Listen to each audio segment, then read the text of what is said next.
Welcome to the skill focus activity, adding a pop of color. In this activity, we're going to take a look at why simple color words just don't cut it. So in writing with design, we actually have a rule that we can't use single color words in our sentences. And instead, what we want to do is add a specific shade color to the color word so that there's a little bit more descriptive feel to the color that we're using.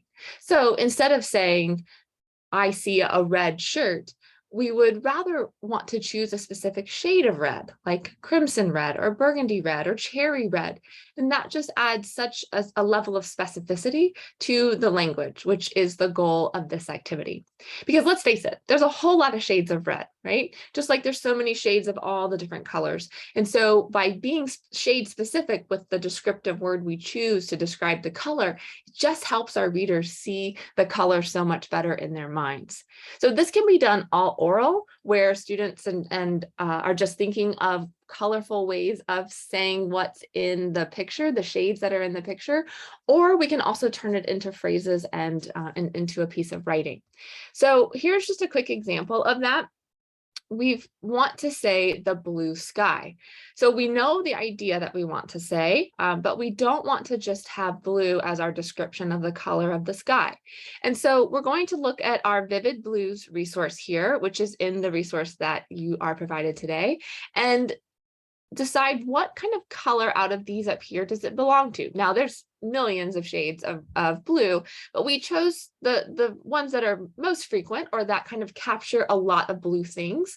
And so you can look down here and decide which one you feel like fits best. So the sky really wasn't this super dark blue. It also wasn't this like turquoise blue. It was really kind of here in this more ocean, more denim, more wave colored blue. So you can see here we've circled ocean, and that's the one that we ended up using in the sample down here. So we've got our ocean blue sky. Okay, so in this resource, you have classifying designs for all of the main colors of the rainbow. You've got red and orange, yellow, green, blue, purple, pink, and then for black and for white, you have brainstorming designs. And the reason for that is for the pinks and for the other colors that are in classifying designs, it's because there are lots of different shades, right? There's different kind of tones to these colors.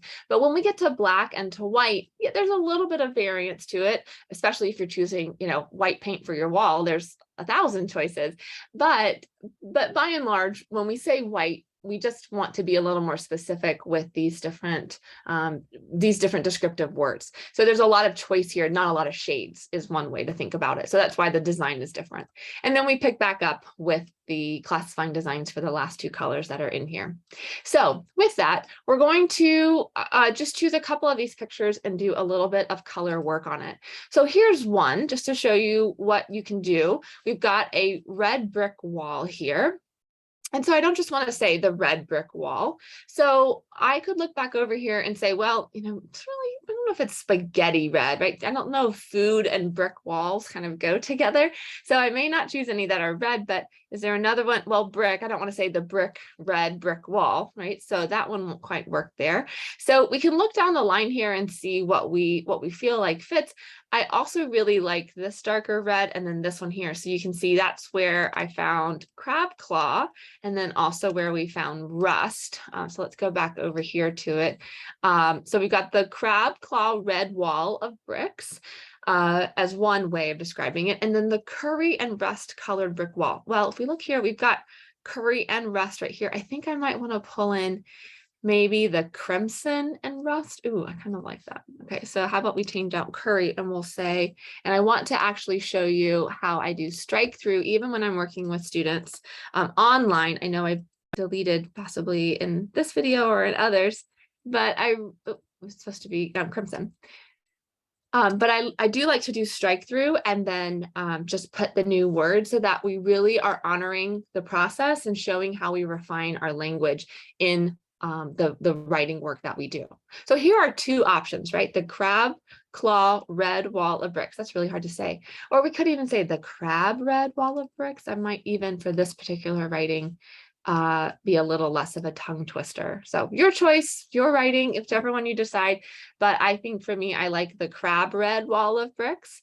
or the crimson and rust colored brick wall. Okay, so those are two great options for that one.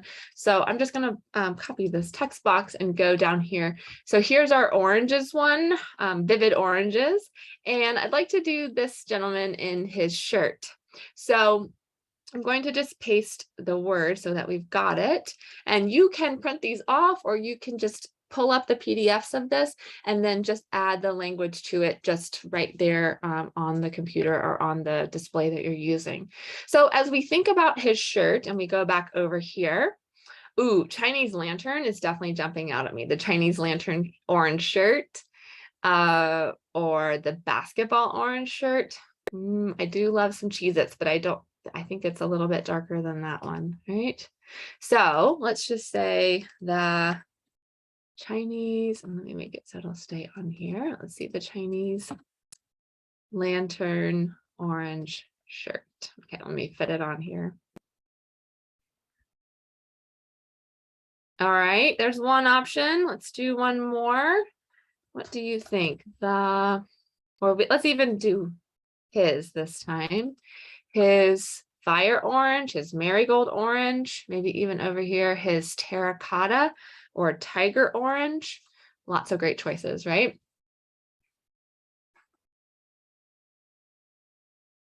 His tiger orange shirt. Yeah. So notice all that we're doing here is just assigning a specific shade anytime we want to use color to describe the way something looks. So there's nothing wrong with color words, but this just takes it from this level all the way up to this level. And it's such an easy way to just add a little more vividness and description into our writing and into our oral language. So practice this in speech and certainly practice this in writing. And I guarantee you, cutting out those single color words, changing them out to these more vivid color words with shades attached to them is just going to make your writing absolutely exceptional.